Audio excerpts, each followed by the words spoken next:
Hello दोस्तों, कैसे हो आप सब। आशा करते हैं आप सब अच्छे होंगे। आइए, आपका मॉम स्टोरी में स्वागत है।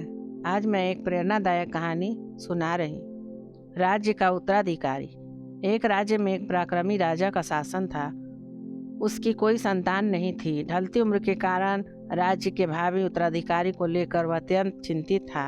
अनेक वैद्यों को दिखलाने के बाद भी वह संतान सुख से वंचित ही रहा।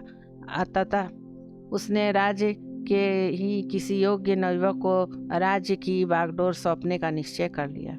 भावी उत्तराधिकारी के चयन हेतु उसने योग्यता परीक्षण का आयोजन किया। इस हेतु एक शानदार महल का निर्माण करवाया गया। महल के दरवाजे पर गणित का एक समीकरण अंकित कर पूरे राज्य में घोषणा कर दी गई कि राज्य के सभी नवयुवक महल का दरवाजा खोलने आमंत्रित है। दरवाजे पर अंकित समीकरण का हल कर दरवाजा खोले। जो दरवाजा खोलने में सफल होगा उसे महल उपहार स्वरूप प्रदान किया ही जाएगा और साथ ही राज्य का उत्तराधिकारी भी घोषित कर दिया जाएगा। घोषणा के दिन से ही उस नवनिर्मित महल में नवयुवकों का तांता लग गया। सुबह से लेकर शाम तक नवयुवक वहां आते और दरवाजा पर अंकित गणित के समीकरण को हल करने का प्रयास करते, किंतु आश्चर्य की बात थी कि कोई भी उसे हल नहीं कर पा रहा था। कई उसे लिखकर या याद करके जाते और घर पर उसका हल निकालने का हर संभव प्रयास करते, किंतु फिर भी असफल रहते। कई दिन बीत गए। राज्य के बड़े बड़े गणितज्ञ भी उसी समीकरण का हल निकाल पाने में असमर्थ रहे। तब राजा ने दूसरे राज्य के गणितज्ञों को आमंत्रित किया। दूसरे राज्य के गणितज्ञ आए और गणित का वह समीकरण हल करने लगे। जैसे जैसे दिन ढलता गया, एक एक करके गणितज्ञ वहां से जाते गए। अंत में मात्र 3 लोग शेष बचे। उनमें से 2 दूसरे राज्य के गणितज्ञ थे, किंतु तीसरा गांव का एक साधारण सा युवक था। दोनों गणितज्ञ जहां गणित का समीकरण हल करने में लगे हुए थे, वहां युवक एक कोने में खड़ा होकर उसे देख रहा था। राजा ने जब उसे यूं ही खड़ा देखा तो पास बुलाकर पूछा, तुम दरवाजा पर अंकित समीकरण का हल क्यों नहीं कर रहे? युवक बोला, महाराज, मैं तो बस यूं ही इन नामी गिरामी गणितज्ञों को देखने आया हूँ। ये अपने राज्य के इतने बड़े गणितज्ञ हैं, इन्हें समीकरण हल करने दीजिए। यदि इन्होंने हल निकाल लिया तो राज्य के उत्तराधिकारी बन जाएंगे। इससे बड़ी खुशी की बात और क्या होगी। यदि यह समीकरण हल नहीं कर पाए तब मैं कोशिश करके देखूंगा। इतना कहकर युवक एक कोने में बैठकर गणितज्ञों को देखने लगा।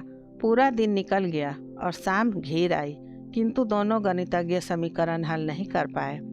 उनके मस्तिष्क में पूरे दिन मात्र एक ही प्रश्न घूम रहा था कि आखिर इस समीकरण में ऐसा भी क्या है, कैसे ये हल होगा, कैसे महल का ये दरवाज़ा खुलेगा।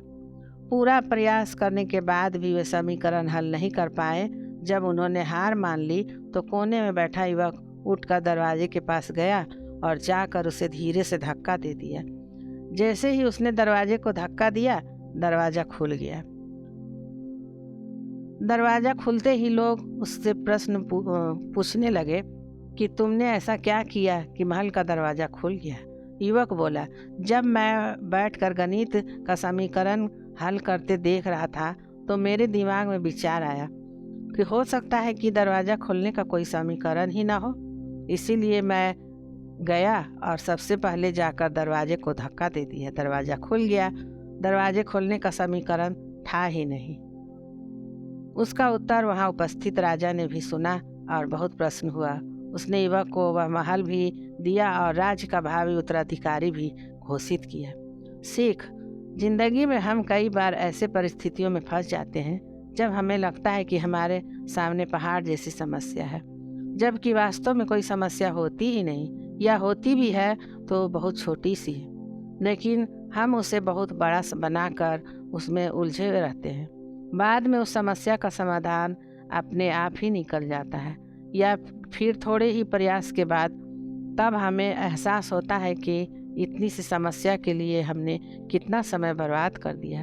समस्या सामने आने पर विचलित न हो, शांति से सोचें और फिर समाधान करने का प्रयास करें। फ्रेंड्स, आपको ये स्टोरी अच्छा कैसी लगी? आप अपने कमेंट के द्वारा हमें अवश्य बताएं। ये हिंदी स्टोरी पसंद आने पर लाइक और शेयर करें।